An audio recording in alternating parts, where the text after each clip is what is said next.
Well, hey everyone, Miles Shank here, and today I'm here to talk to you about the 702 Lite versus the 702 Touch, if it's worth an upgrade. As you can tell, I kind of made an upgrade, and yeah, we'll get to it.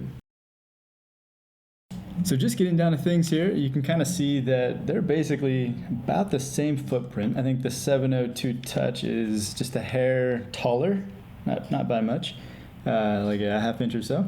And then the actual length actually is probably about a little half-inch wider on the 702 Lite or 702 Bright. They're all kind of the same footprint on these monitors.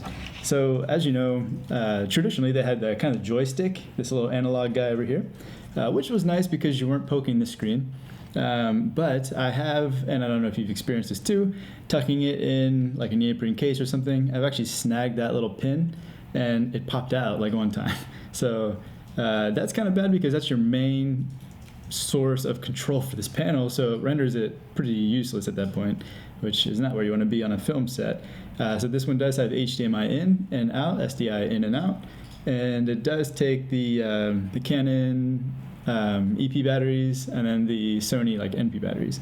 And so something to note on this, I didn't see an option actually online for it with the Canon batteries, but you could probably buy the aftermarket plate. I am literally, when I finish with this video, upload to YouTube, I'm going to order the V-mount plate for this because I don't have any V-mounts here, but I'd just like to throw a V-mount on there, and then I can put it on a Steadicam sled or just have it autonomous, which is really nice. And this one does also have the HDMI in and out, and then the SDI in and out. And as you can tell right off the bat, it's nice that it doesn't have the controls kind of sticking off the back there.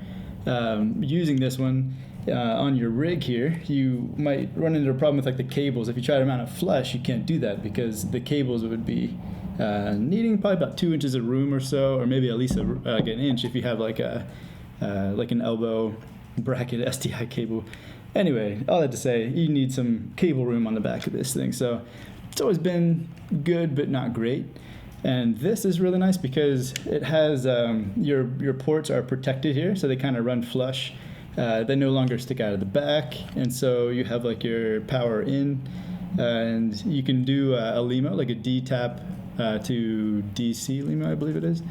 Yeah, so that's a really nice feature. I like that you don't have to use the dummy batteries for Sony or Canon anymore. You can just go straight in there. And yeah, it's just nice that everything's kind of inset and laid. Now, the biggest difference between these two monitors is just the picture quality overall. So the thing that really sold me on getting the Touch, I was about to get the Cine 7. An AC that I work with often on set has the Cine 7, and it's a great monitor. It's essentially this, but you can get ARRI or RED controls for this. And essentially, the biggest telltale is you'll have an Ethernet point here for ARRI cameras. And then RED, it gives you like this block, not too sure, it might be like a micro USB or something, this little port here. But if you get the RED package with it, it's like $500, just kind of a lot for controls. But you can put a little chunk on there, and then it actually has a nicer like LEMO connector, and as well as the power, it's also like a LEMO. So I will say the Cine 7 is just a slightly, I mean, it's built just as strong as a Touch. But the connectors are a little more strong, a little more robust, and this one is about 1,500 nits. This one's about 1,000 nits, which is very bright. I mean, it's very daylight viewable. This guy right here, it's been too dim in the direct sunlight. Other than that, I have had to use a hood, and I'm looking forward to not really needing a hood for this one. So here is just a comparison of the 702 Lite and the 702 Touch side by side. So you can get a little view of them plugged in here. This is just the RED 4.5 inch down here, so if you see that, what's going on. Our light source is straight ahead here, just a little bit of a backlight. Now if you remember, slash if you have one of these, your back button is over here on this side, and so that's how you of course access these other panels, and then of course get into your settings, which you toggle with this joystick that fell out one time, and then you press in, of course, to select. And so just a note here, this backlight on this monitor is 100%. So that's 0, that's 100.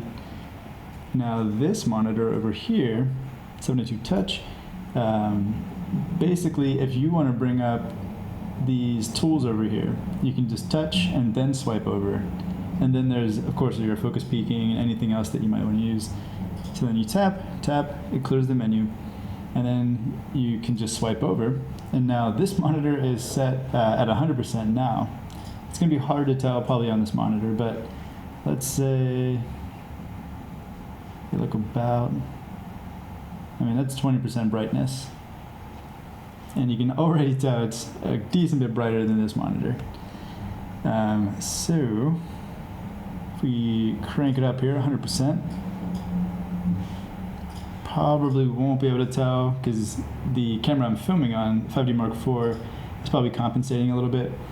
But this is essentially the brightness difference that you're going to get.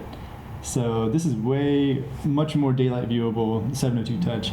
The only real gripe I have against this monitor is it's just a weird thing to me, I guess, but this one, I don't know if you ever noticed, if you use this monitor, but of course you have like your black lines on the top and the bottom here, but there's like a black line and like a dark gray line. And now these colors are so similar, you may have never even noticed it. I never noticed it until using the 702 touch. But the 702 touch has a gray line and then a black line. So I'm not sure why. It seems like it could be a firmware update to make it whatever color you want, but it would be great if this would just be a solid black and a solid black up there. I don't know why. To me, it's just a little distracting. Some other people that I've shot with on set that have the Cine 7s, they have the same issue on theirs, and there's no settings that we've been able to find. So, I mean, if you know how, let me know in the comments because I'd love to. But this is also kind of cool. Just like, on here, how you would toggle through your pages. Just being able to like swipe on here. I mean, it's really intuitive, especially everybody's using smartphones these days. So you kind of just want to poke at it, and it just changes everything for you. So it's a very nice touchscreen. Very happy with it, and just wanted to show you the side-by-side comparison.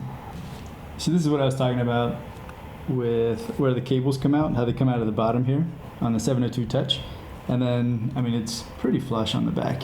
You can put a battery on it, but this, I've been using these dummy batteries since I got the monitor, and they're pretty good, but I don't know, it would just be a nicer solution just to have like a plug-in like this one has. And then this, with the SDIs coming straight out, I've pinched like so many of these cables, and I have like these 90-degree cables which help a little bit, but still doesn't make it perfect. But that's just a view from the top on a rig. So thanks for watching this comparison between the 702 Lite and the 702 Touch. And as you know, on eBay, you can pick these up used for a few $100s, or there's probably B stock, I'm sure, on SmallHD's website. Still a great monitor. I would buy this today and be happy with it. And then this guy is pushing $1,000, a little over. The Cine 7, I believe, is like 17 or so, 100 at the filming of this. So there's a bit of a price gap, and then you're gonna have an extra 500 for the red or the airy controls if you want all of that fanciness. I will say this guy is good enough for me, and on a rig where you might already have your camera controls on there, if you're satisfied with that, it's great. Full control works really well on your phone as well if you're a red shooter. So a lot of great options out there, and yeah, that's basically it. Thanks for watching.